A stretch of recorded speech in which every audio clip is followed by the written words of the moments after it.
Assalamualaikum warahmatullahi wabarakatuh. Selamat pagi anak-anakku semua. Berjumpa lagi dalam pembelajaran jarak jauh di kelas 5B-29. Anak-anakku semua, pada hari ini kita akan belajar tema 8, subtema 1 manusia dan lingkungan, pembelajaran 2. Yang mana pada pembelajaran 2 kita akan mempelajari tentang tangga nada dan juga tentang siklus air. Untuk lebih jelasnya, kita ikuti video selanjutnya. Anak-anakku semua, mungkin tangga nada sudah tidak asing lagi bagi kalian karena kalian telah mempelajarinya pada tema-tema sebelumnya. Masih ingat tentang tangga nada? Ya. Tangga nada ada dua, yaitu tangga nada diatonis mayor dan diatonis minor. Tapi pada hari ini kita akan mempelajari tentang lagu bertangga nada diatonis mayor. Tangga nada diatonis mayor adalah tangga nada yang memiliki rangkaian 7 nada yang susunan nadanya berjarak 1, 1, setengah, 1, 1, 1, setengah.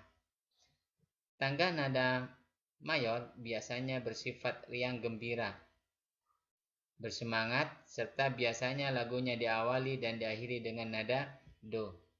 Mungkin kalian bisa memberikan contoh lagu yang bertangga nada mayor, masih ingat?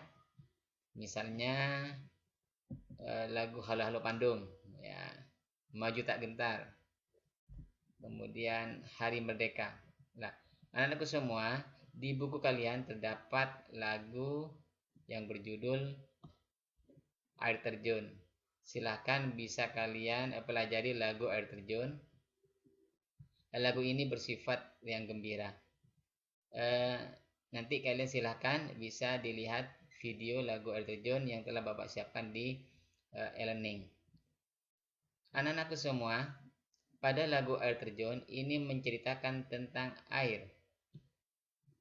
Air sangat banyak sekali manfaatnya bagi kehidupan di bumi, baik bagi manusia maupun bagi tumbuhan. Anak-anakku semua, air yang ada di bumi tidak akan habis. Kenapa?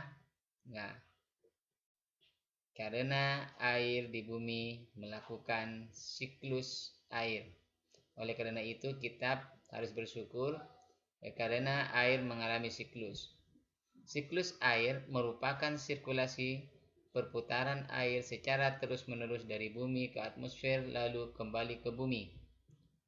Anak-anakku semua, secara umum siklus air ada 3 tahapan, yaitu penguapan, pembentukan awan, kemudian hujan.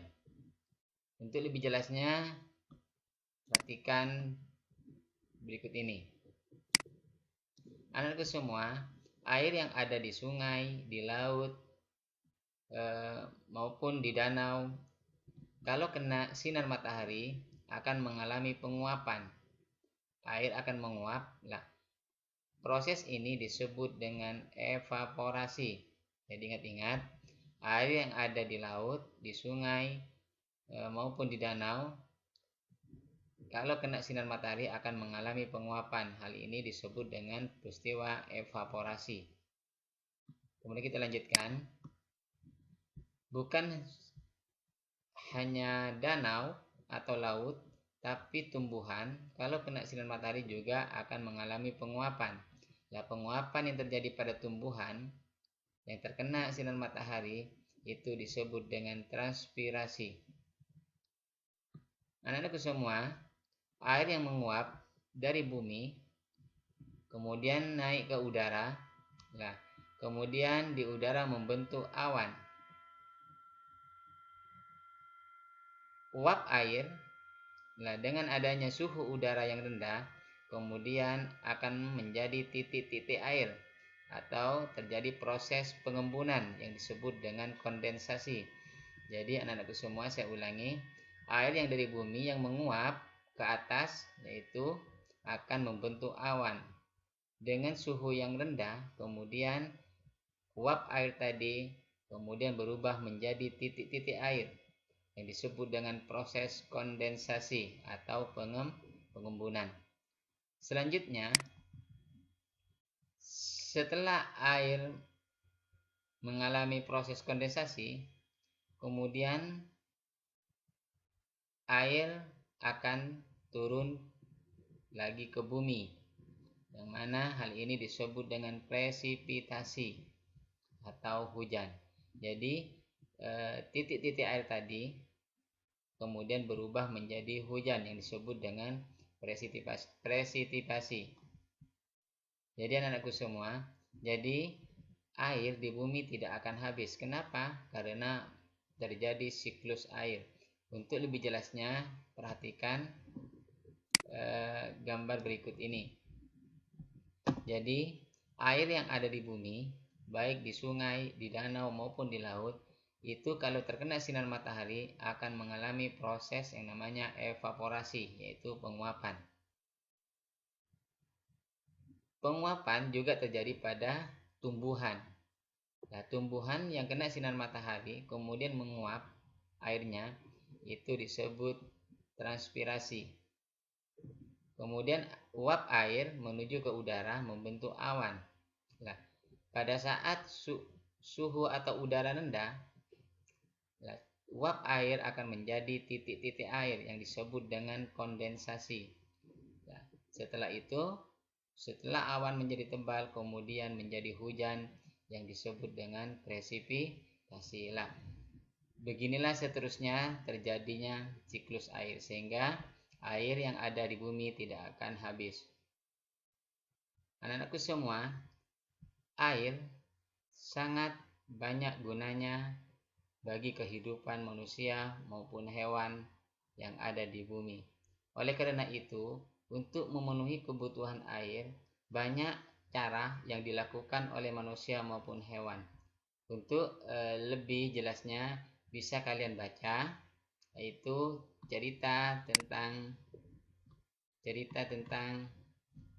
semut dan beruang. Silakan buka bukunya, yaitu halaman 11. Silakan kalian baca semut dan beruang. Kemudian anak-anakku semua, setelah membaca cerita tentang semut dan beruang, kalian diharapkan bisa mengetahui urutan peristiwa dalam cerita semut dan beruang. Anak-anakku semua, demikianlah pembelajaran pada hari ini. Jangan lupa tugas kalian hari ini yaitu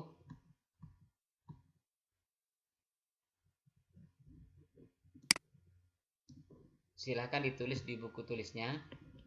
Pertanyaannya nomor 1, jelaskan yang dimaksud dengan siklus air.